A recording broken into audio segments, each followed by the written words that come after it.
want for Christmas is my little toy drone. My little toy drone. My little toy drone.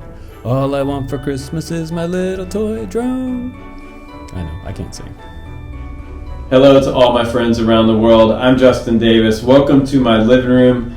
My decorations are up. What do you guys think? Do you like my Christmas tree? This is a real Christmas tree, guys. It's not actually a fake one. It's not plastic. It smells like Christmas in here. And today, this is all about getting the beginners into our hobby. So FPV is our passion, and iFlight has been doing great this year.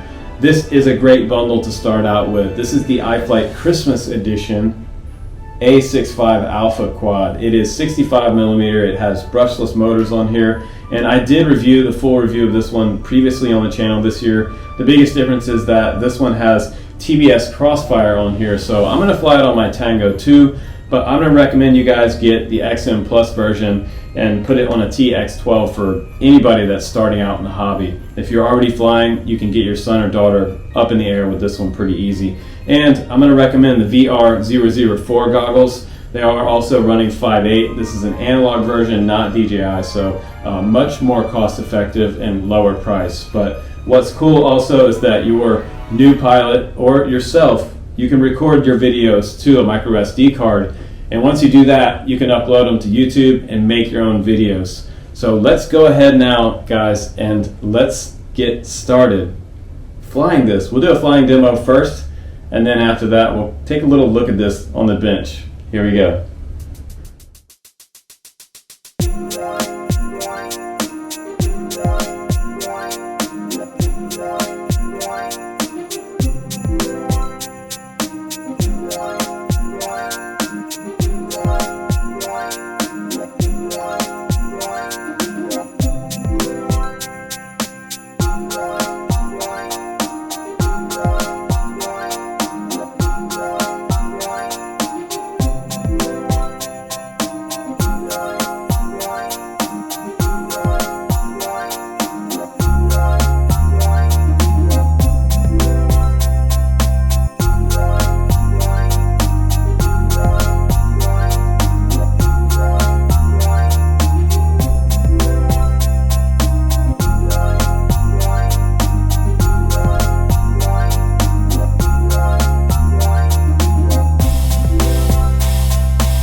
All right, guys, welcome back after the flight test, and let's just go ahead and break this quad down from iFlight. This is the A65 Christmas Edition, and it has a lot going for it because it does come with a really nice case, which is cool. It fits the quad in there, up to 8 batteries. We have an extra canopy in here, which is really nice, and a camera mount hiding down there. you have an extra spot here that you can pull out for additional items. So if you have more batteries or parts, or maybe you want to put another frame up inside this pouch, they give you quite a bit of extras in here as well. Look at this. We have Nazgul props. We have an extra USB cable in there and another one. It looks like you get a USB-C, and I got a regular Android cable. But if you want to switch this out after Christmas to be the blue one, that's cool too for January.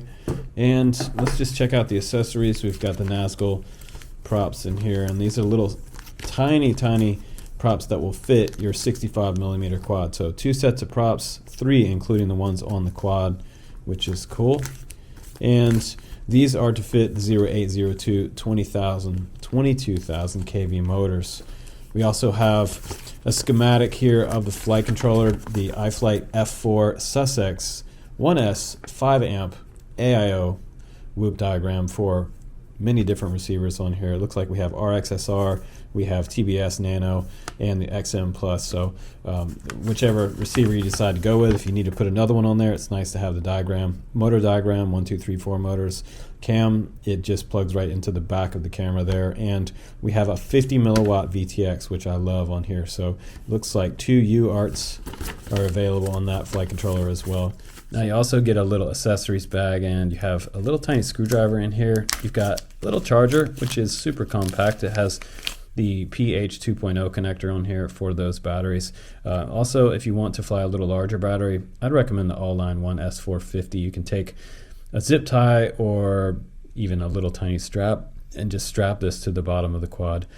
It will actually be able to pick up a 450, and you'll probably get about close to 3 minutes flight time out of one of these versus 2 minutes on the 300 milliamp battery. And this is the USB-C port right here that will plug into maybe a wall outlet or a battery bank, and then you're charging your batteries one at a time. They should take about 10 minutes each, but I'm going to recommend that you guys get the eSheen 6-in-1 charger for these. I'll put that link down below because it's an awesome charger. You can also get an AC wall outlet adapter for it, and I'll put the link down there for that as well. You also get always from Diatone and all these companies some stickers, some extra hardware. You get some extra screws in case you drop them, because these are tiny screws, and you get some extra canopy screws, which will really come in handy if you lose one. So you can go from 25 to 50 milliwatt on here, and that's nice because some of the other whoops out there are only 25 milliwatt, and this one right away, I have to tell you that I wasn't impressed with the stock antenna. The stock antenna to me was a little bit garbage, but once I cranked it up to 50, it did much better. So crank this one up to 50 milliwatt immediately. But the problem with this one was it was showing some lines across the screen, and I've seen that before. And once I switched out that antenna for another one that I had laying around, all those lines across the screen just kind of disappeared. And this is just one that I had sitting in the shop. It was a TBS Nano antenna, and it has a UFL connector on this little tiny video transmitter. So all you have to do is take off these 2 bolts right here, pop this top, and then pop it on there. So I just kind of scrunched it underneath the canopy and zip tied it off. You want to do that so that it doesn't pop off of your VTX, because you'll be taking the canopy right back off. So it has plenty of power on the 22,000 kV motors, and for those motors and that power setup, I'm getting around a 2-minute flight time on a 1S 300 milliamp battery, and that's not too bad. I think that's pretty good. Also, it has a TPU mount in the back. If you guys have the XM Plus, you can run your antennas right out there. In the XM Plus, I've tested it. It'll go about a mile out or more, so you should have plenty of range on 50 milliwatt actually outdoors. If you decide you want to freestyle this, you're probably going to get about 1.25 minutes time freestyle if you're doing high throttle maneuvers with this. So it's not really a freestyle machine. It will do some mild stuff, but I did get washout outdoors with my A65. So plug and play motors as well on the bottom right here. So if one of your motors goes out, you can just put a new motor in there without having to use your soldering iron. And the camera is soldered down to the flight controller, but if this camera goes bad, the cool thing is that this camera is actually plugged into the VTX. So if this one goes bad, you could get a replacement camera for it and plug it right back into the VTX. You might even be able to see the plug right in the back right there underneath the canopy. So that's kind of nice that you guys have that option. So it's kind of a no solder design, mostly what we have here. All right, let's go ahead and set this little guy on the scale. And it does have the TBS antenna on there. It does weigh 26.6 grams. Without this antenna, with the stock antenna, it weighs 23 grams. Now with this 300 milliamp battery, we're getting it up to 35.1 grams for total takeoff. And that's with the TBS Nano. So I might be 0.1 gram heavier with the XM Plus, but I doubt it. But it's probably going to be right around 35 grams for you guys if you decide to upgrade your antenna.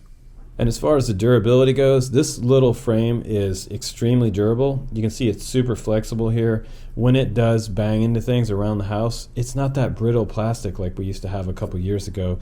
On some of the e-sheen stuff, you had to replace these frames all the time. They have 4 struts on the bottom of each duct, and I would say these are whoop ducts. It's not super quiet, but it's not really loud either. They have these iFlight Nazguls. They're pretty nice. These props are pretty well designed. They're a lot smoother feeling than some of the other just kind of cheap plastic props that I've flown on whoops in the past. And this little camera is not bad either. We have a 800 TVL camera on here as well, so that's a pretty decent resolution for this camera on 5.8. And unfortunately for me, I have a hard time seeing with the VR004s from e-sheen. So if you're nearsighted like me, that might be a little bit of an issue for you, but it seems to be a little bit too close to my face. And if you're getting into FPV and you want to try on some goggles, make sure you try on friends at the field first before you just order a set of goggles. But if you have 20/20 vision, don't worry about it. If you need glasses, these will accommodate some smaller glasses, but then again, if you have contacts, that also might help.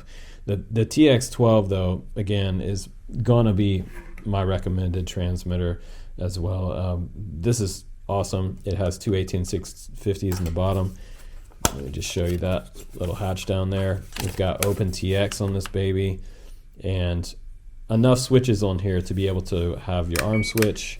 We've got your mode switch here, which I usually do, and then your flip switch. You can also put turtle mode on this little guy, so if it flips over upside down on the carpet, you disarm, hit the turtle mode switch, throttle up, and this little quad will tip back over, and then you disarm again, and then go back to your regular flying mode in air mode, which is really cool. And C, you can put a D-Shot beeper on this little guy. And also what's cool about this transmitter is it does have a micro SD card down the bottom, so you can put new firmware on this guy. You can update it to the latest OpenTX firmware, which is supported on the OpenTX website, which is super nice. So it has its own real firmware from OpenTX, which is really great for the community. And it has removable antenna on here. It's got a spot back here if you decide you want to run Crossfire. You have that option as well. So pull this out, pop in your Crossfire module, and you can fly a TBS Nano, and that Nano will get you out there for miles. But since you only have a 2-minute flight time, honestly, you're not going to go very far, just around the house probably, and maybe down the street. But this is a great radio. If you guys ever want to invest in it, the Tango 2 is what I did fly today, and it's kind of overkill for the house, honestly. But you can get the TBS Nano version of this one, but I don't honestly see why you would. I would probably just stick to an XM Plus on here. That's going to be plenty of range, and I really don't think it'll fail safe on you. Not at the distances you're flying this little Christmas whoop. So it's super cute, guys. Thanks again for watching my channel and checking out the newest, funnest little whoop out there right now. Merry Christmas to everybody on the Drone Camps channel. Hopefully Santa brings you all of the drones that you want this year, and hopefully it's one of these because it's just too cute. The A65 Christmas edition. I think I might put that blue canopy on there pretty soon. It is an awesome combo. Guys, take care. I'm Justin Davis. Happy holidays. I'll see you on the next one. Ho, ho, ho, ho, ho, ho, ho. Merry Christmas.